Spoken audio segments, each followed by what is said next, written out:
¿Recuerdas una época en la que salir de casa significaba desaparecer por completo del mapa, sin un punto en un sistema de navegación, sin un mensaje de texto que confirmara tu llegada, solo con la confianza silenciosa de que volverías antes de que se encendieran las luces de la calle? Hay un tipo de cansancio muy particular que llevas contigo, una forma de silencio que te acompaña en medio del ruido constante de la modernidad. Si naciste en algún momento entre finales de los años 70 y mediados de los 80, creciste en un mundo que ya no existe, y luego tuviste que convertirte en adulto en uno que llegó casi de la noche a la mañana.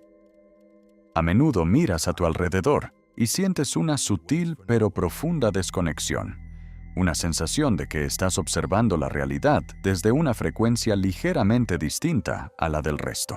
No eres exactamente parte de la generación X, moldeada por completo en una independencia analógica y un desapego endurecido, pero tampoco eres verdaderamente un millennial, criado dentro de la arquitectura misma de Internet y la fluidez digital. Llegaste a la mayoría de edad en la costura entre ambos mundos, y vivir en una costura tiene un costo psicológico inmenso. La identidad, esa estructura interna que nos da seguridad, generalmente se forma a partir de la pertenencia a un lugar, a una cultura, a una generación clara. Pero tú siempre has estado ligeramente desincronizado con ambas realidades. Eres demasiado joven para el cinismo absoluto de la generación X y demasiado analógico para la fluidez nativa de los millennials. Así que, desde muy temprano, aprendiste algo sutil y doloroso. Aprendiste a adaptarte sin identificarte por completo, a moverte entre mundos sin reclamar ninguno como verdaderamente tuyo. Es como si tuvieras una memoria dividida, un cerebro que alberga dos eras incompatibles. Recuerdas rebobinar cintas de casete con un lápiz, la textura física de la música, el esfuerzo mecánico de retroceder el tiempo, y al mismo tiempo, recuerdas tu primera dirección de correo electrónico, sintiendo que cruzabas una puerta hacia el futuro. Ambas memorias son igualmente tuyas, y esa memoria dual de un antes y un después moldea fundamentalmente cómo ves el cambio, el riesgo y el tiempo mismo. No te perdiste el futuro y no perdiste el pasado. Simplemente naciste en la bisagra de la historia, en el momento exacto en que un mundo se cerró suavemente y otro comenzó a cargarse en la pantalla. Friedrich Nietzsche escribió una vez que el hombre es una cuerda tendida entre la bestia y el superhombre, una cuerda sobre un abismo. Tú eres esa cuerda. Eres el puente entre la experiencia humana cruda, táctil y lenta, y la existencia hiperconectada, acelerada y desmaterializada. Y ser un puente es una tarea agotadora, porque los puentes están diseñados para soportar peso, para ser pisados por las épocas que conectan, rara vez para ser reconocidos por sí mismos. Antes de que los algoritmos aprendieran tus preferencias y comenzaran a dictar tus deseos, el aburrimiento era un paisaje diario que tenías que cruzar por tu cuenta. Pasaste largas tardes sin nada programado, sin nada transmitiéndose en vivo, sin nada brillando en tu mano, sin entretenimiento instantáneo esperando para disolver el silencio de tu habitación. Si eras un niño en ese entonces, el aburrimiento no era una falla de estimulación ni un problema a resolver. Era el estado predeterminado del ser. Y en ese vacío, hiciste algo extraordinario. Inventaste cosas, convertiste palos en espadas, aceras en pistas de carreras, habitaciones vacías en mundos enteros. Aprendiste, sin darte cuenta, cómo generar experiencia y significado a partir de la imaginación sola. Los psicólogos de hoy llamarían a esto la red de modo predeterminado del cerebro, la red que se activa cuando la atención se vuelve hacia adentro, cuando la mente divaga, recombina y crea. Pero para ti, era simplemente un martes cualquiera. Esta no era una vida vacía, era una vida en la que tu sistema nervioso aprendió a habitar su propia piel, sin necesidad de que el mundo exterior le dictara cómo sentirse. Nietzsche entendía que el alma humana necesita de vastos desiertos y profundos silencios para poder escucharse a sí misma, para forjar sus propios valores y no ser simplemente un eco del rebaño. Tú tuviste ese desierto. Tú habitaste ese silencio. También aprendiste a esperar. Esperabas a que se revelaran las fotos, sin saber si habías capturado el momento. Esperabas a que tu canción favorita sonara en la radio, con el dedo suspendido sobre el botón de grabar. Esperabas a que un amigo apareciera a la hora acordada en la esquina pactada, porque una vez que salías de casa, eras inalcanzable. La espera no era frustrante, era normal, y en esa espera se formó algo psicológicamente vital. El músculo de la gratificación retrasada, la tolerancia silenciosa a la incertidumbre, la profunda comprensión de que no todo llega a pedido. Tu mundo social era físico, inmediato y sin guiones. El conflicto ocurría cara a cara. El tono de voz, la postura y el silencio transmitían significado mucho antes de que el texto los despojara de toda su humanidad. Aprendiste a leer una habitación antes de leer un hilo de comentarios. Aprendiste que la reparación venía después de la fricción, no que el escape era la respuesta automática tras la incomodidad. Y luego estaba la soledad. No la soledad que duele y aísla, sino la simple condición de estar a solas con tus pensamientos. Ninguna notificación perforaba la quietud. Ningún desplazamiento infinito reemplazaba la reflexión. Tu mente tenía espacio para hacer eco.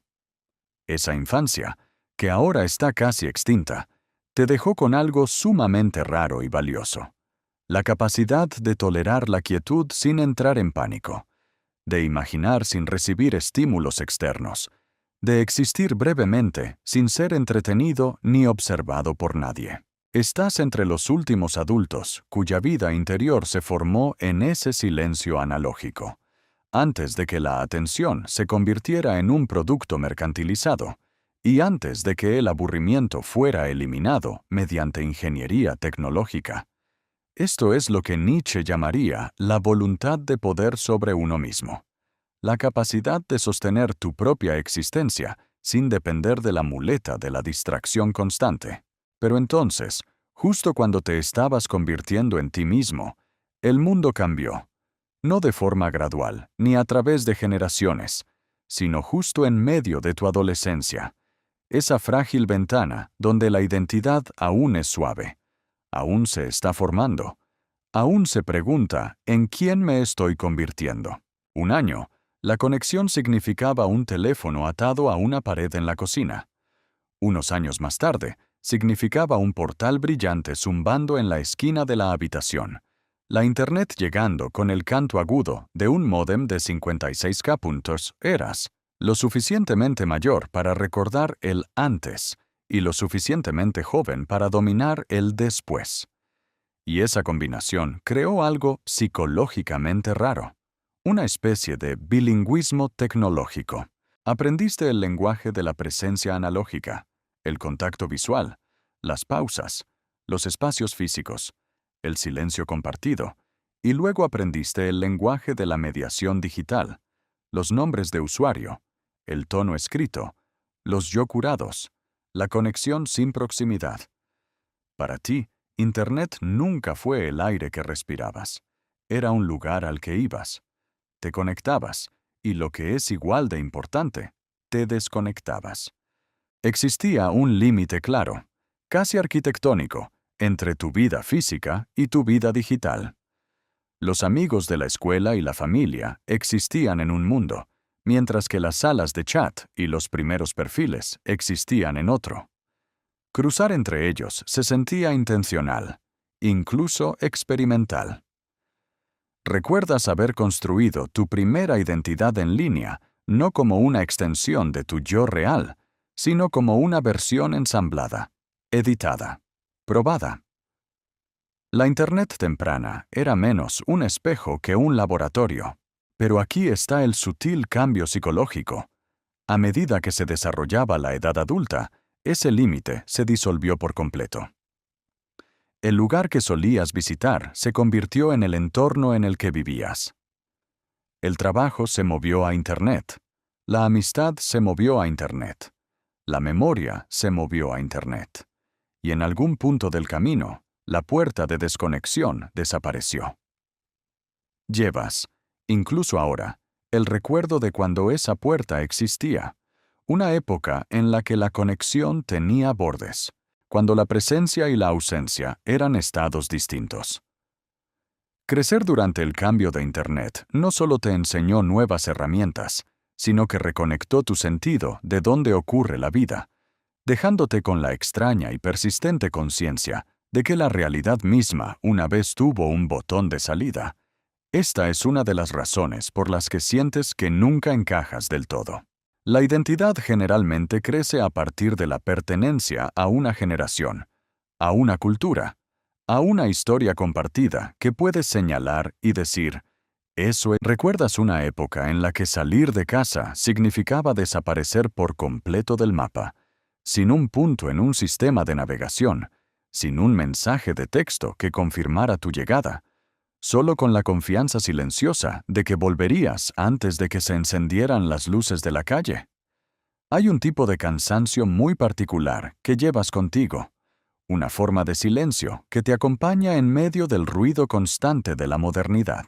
Si naciste en algún momento entre finales de los años 70 y mediados de los 80, creciste en un mundo que ya no existe, y luego tuviste que convertirte en adulto en uno que llegó casi de la noche a la mañana. A menudo miras a tu alrededor y sientes una sutil pero profunda desconexión, una sensación de que estás observando la realidad desde una frecuencia ligeramente distinta a la del resto. No eres exactamente parte de la generación X, moldeada por completo en una independencia analógica y un desapego endurecido, pero tampoco eres verdaderamente un millennial, criado dentro de la arquitectura misma de Internet y la fluidez digital. Llegaste a la mayoría de edad en la costura entre ambos mundos, y vivir en una costura tiene un costo psicológico inmenso.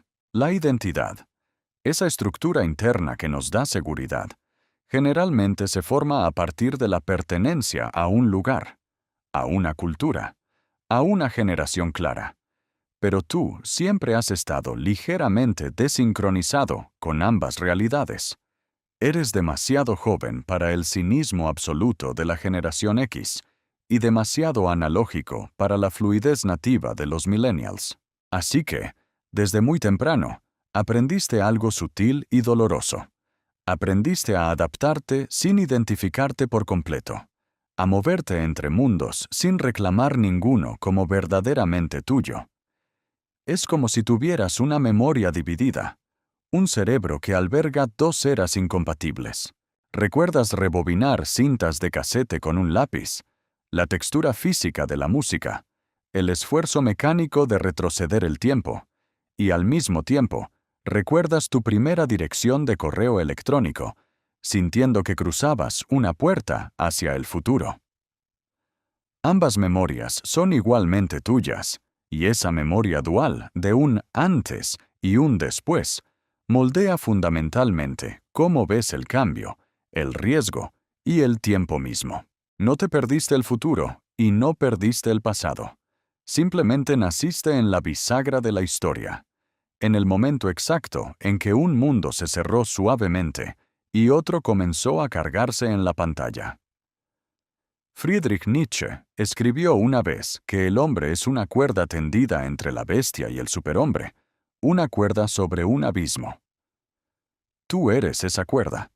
Eres el puente entre la experiencia humana cruda, táctil y lenta, y la existencia hiperconectada, acelerada y desmaterializada. Y ser un puente es una tarea agotadora, porque los puentes están diseñados para soportar peso, para ser pisados por las épocas que conectan, rara vez para ser reconocidos por sí mismos. Antes de que los algoritmos aprendieran tus preferencias y comenzaran a dictar tus deseos, El aburrimiento era un paisaje diario que tenías que cruzar por tu cuenta. Pasaste largas tardes sin nada programado, sin nada transmitiéndose en vivo, sin nada brillando en tu mano, sin entretenimiento instantáneo, esperando para disolver el silencio de tu habitación. Si eras un niño en ese entonces, el aburrimiento no era una falla de estimulación ni un problema a resolver. Era el estado predeterminado del ser. Y en ese vacío, hiciste algo extraordinario.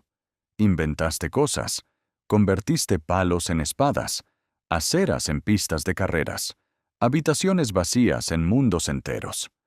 Aprendiste, sin darte cuenta, cómo generar experiencia y significado a partir de la imaginación sola.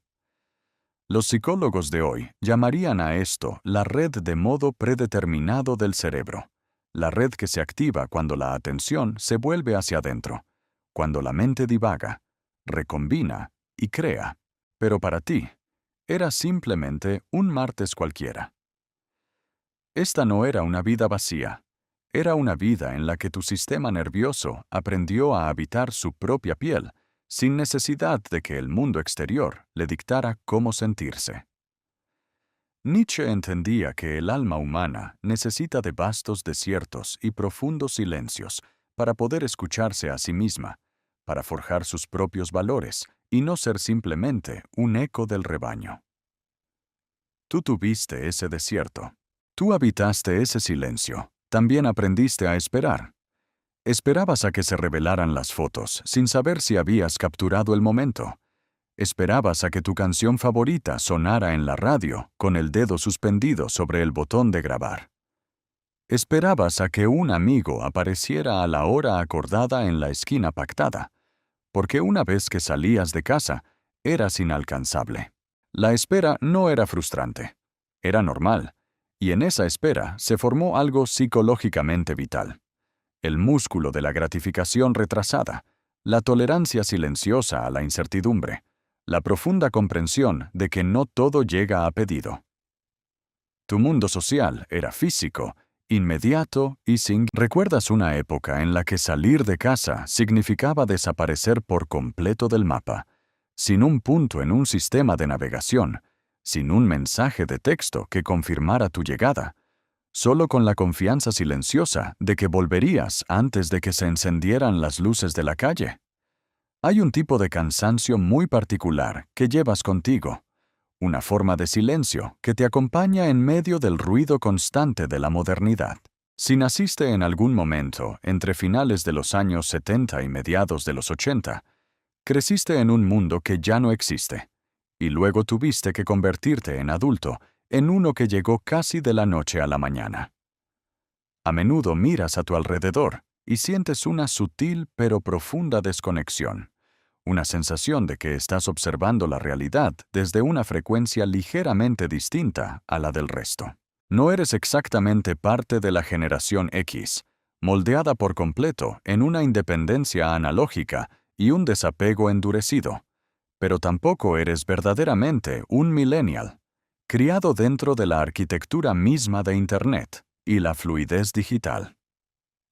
Llegaste a la mayoría de edad en la costura entre ambos mundos, y vivir en una costura tiene un costo psicológico inmenso. La identidad, esa estructura interna que nos da seguridad, generalmente se forma a partir de la pertenencia a un lugar, a una cultura, a una generación clara. Pero tú siempre has estado ligeramente desincronizado con ambas realidades. Eres demasiado joven para el cinismo absoluto de la generación X y demasiado analógico para la fluidez nativa de los millennials. Así que, desde muy temprano, aprendiste algo sutil y doloroso. Aprendiste a adaptarte sin identificarte por completo, a moverte entre mundos sin reclamar ninguno como verdaderamente tuyo. Es como si tuvieras una memoria dividida, un cerebro que alberga dos eras incompatibles. ¿Recuerdas rebobinar cintas de casete con un lápiz?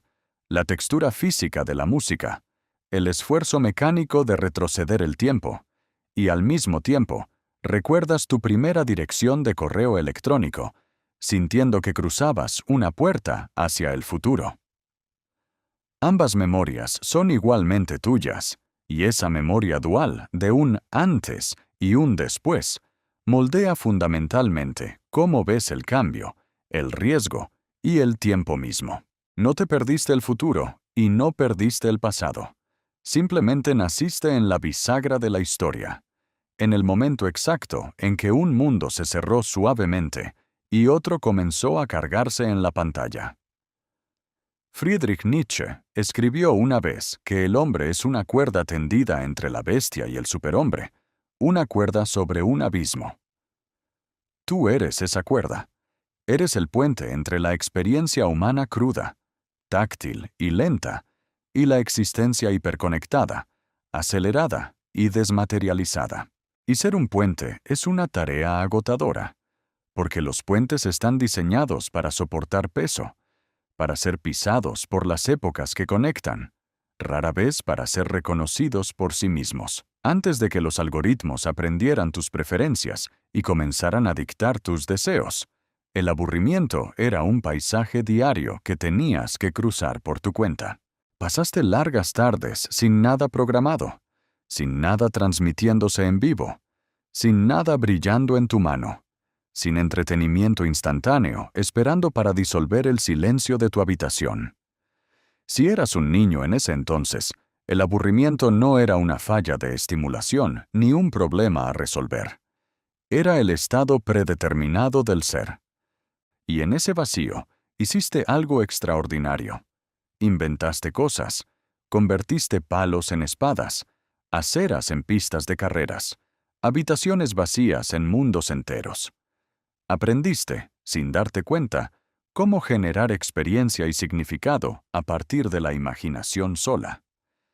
Los psicólogos de hoy llamarían a esto la red de modo predeterminado del cerebro, la red que se activa cuando la atención se vuelve hacia adentro, cuando la mente divaga, recombina y crea. Pero para ti, era simplemente un martes cualquiera. Esta no era una vida vacía. Era una vida en la que tu sistema nervioso aprendió a habitar su propia piel, sin necesidad de que el mundo exterior le dictara cómo sentirse. Nietzsche entendía que el alma humana necesita de vastos desiertos y profundos silencios para poder escucharse a sí misma, para forjar sus propios valores y no ser simplemente un eco del rebaño. Tú tuviste ese desierto.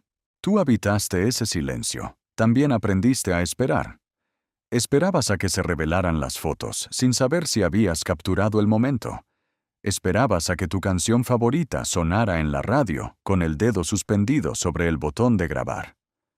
Esperabas a que un amigo apareciera a la hora acordada en la esquina pactada, porque una vez que salías de casa, eras inalcanzable. La espera no era frustrante, era normal. Y en esa espera se formó algo psicológicamente vital. El músculo de la gratificación retrasada, la tolerancia silenciosa a la incertidumbre, la profunda comprensión de que no todo llega a pedido. Tu mundo social era físico, inmediato y sin guiones. El conflicto ocurría cara a cara. El tono de voz, la postura y el silencio transmitían significado mucho antes de que el texto los despojara de toda su humanidad. Aprendiste a leer una habitación antes de leer un hilo de comentarios. Aprendiste que la reparación venía después de la fricción, no que el escape era la respuesta automática tras la incomodidad. Y luego estaba la soledad. No la soledad que duele y aísla, sino la simple condición de estar a solas con tus pensamientos. Ninguna notificación perforaba la quietud. Ningún desplazamiento infinito reemplazaba la reflexión. Tu mente tenía espacio para hacer eco. Esa infancia, que ahora está casi extinta, te dejó con algo sumamente raro y valioso: la capacidad de tolerar la quietud sin entrar en pánico, de imaginar sin recibir estímulos externos, de existir brevemente sin ser entretenido ni observado por nadie. Estás entre los últimos adultos cuya vida interior se formó en ese silencio analógico, antes de que la atención se convirtiera en un producto mercantilizado, y antes de que el aburrimiento fuera eliminado mediante ingeniería tecnológica. Esto es lo que Nietzsche llamaría la voluntad de poder sobre uno mismo, la capacidad de sostener tu propia existencia sin depender de la muleta de la distracción constante. Pero entonces, justo cuando te estabas convirtiendo en ti mismo, el mundo cambió, no de forma gradual, ni a través de generaciones, sino justo en medio de tu adolescencia, esa frágil ventana donde la identidad aún es suave, aún se está formando, aún se pregunta ¿en quién me estoy convirtiendo? Un año, la conexión significaba un teléfono atado a una pared en la cocina. Unos años más tarde, significaba un portal brillante zumbando en la esquina de la habitación. La Internet llegando con el canto agudo de un módem de 56K puntos eras lo suficientemente mayor para recordar el antes y lo suficientemente joven para dominar el después. Y esa combinación creó algo psicológicamente raro, una especie de bilingüismo tecnológico. Aprendiste el lenguaje de la presencia analógica, el contacto visual, las pausas, los espacios físicos, el silencio compartido, y luego aprendiste el lenguaje de la mediación digital, los nombres de usuario, el tono escrito, los yo curados, la conexión sin proximidad. Para ti, Internet nunca fue el aire que respirabas. Era un lugar al que ibas. Te conectabas, y lo que es igual de importante, te desconectabas. Existía un límite claro, casi arquitectónico, entre tu vida física y tu vida digital. Los amigos de la escuela y la familia existían en un mundo, mientras que las salas de chat y los primeros perfiles existían en otro. Cruzar entre ellos se sentía intencional, incluso experimental. Recuerdas haber construido tu primera identidad en línea no como una extensión de tu yo real, sino como una versión ensamblada, editada, probada. La Internet temprana era menos un espejo que un laboratorio, pero aquí está el sutil cambio psicológico. A medida que se desarrollaba la edad adulta, ese límite se disolvió por completo. El lugar que solías visitar se convirtió en el entorno en el que vivías. El trabajo se movió a Internet. La amistad se movió a Internet. La memoria se movió a Internet. Y en algún punto del camino, la puerta de desconexión desapareció. Llevas, incluso ahora, el recuerdo de cuando esa puerta existía, una época en la que la conexión tenía bordes, cuando la presencia y la ausencia eran estados distintos. Crecer durante el cambio de Internet no solo te enseñó nuevas herramientas, sino que reconectó tu sentido de dónde ocurre la vida, dejándote con la extraña y persistente conciencia de que la realidad misma una vez tuvo un botón de salida. Esta es una de las razones por las que sientes que nunca encajas del todo. La identidad generalmente crece a partir de la pertenencia a una generación, a una cultura, a una historia compartida que puedes señalar y decir, eso es mío. Pero si eres un genial, ese reconocimiento a menudo llegó ligeramente fuera de foco. Te dijeron que eras de la generación X, pero no compartías su desapego endurecido ni su formación completamente analógica. Más tarde, te incluyeron entre los millennials, pero nunca te sentiste nativo dentro del mundo digital que los definió. Así que aprendiste a traducir en lugar de habitar, a moverte entre espacios generacionales sin instalarte por completo en ninguno de los dos. Psicológicamente, esto crea un estado sutil pero persistente. La identidad intermedia, no fragmentada, sino híbrida, no perdida, sino sin clasificar. Reconoces ambos lados de la división. Entiendes el escepticismo pre-Internet de las cohortes mayores y también entiendes el yo fluido de las más jóvenes. Pero el reconocimiento no es lo mismo que la pertenencia, y con el tiempo, esto produce una percepción personal muy silenciosa y solitaria. Me adapto a todas partes, pero no me origino en ninguna. Es por eso que los debates generacionales, como boomers contra millennials o generación X contra generación Z, a menudo se sienten extrañamente externos a ti. Observaste ambos argumentos, entendiendo a ambos, pero sintiendo que ninguno te describía. Hay una inmensa fuerza psicológica en esta posición, una flexibilidad cognitiva, una empatía a través de la diferencia, una comodidad con la transición constante. Pero también hay un costo, un ancla de identidad más suave, menos espejos culturales, menos refuerzo de que tu experiencia forma un todo coherente. Esto no es debilidad. Es una forma de fuerza mal interpretada. El individuo superior, según Nietzsche, es aquel que no necesita la validación constante de la manada.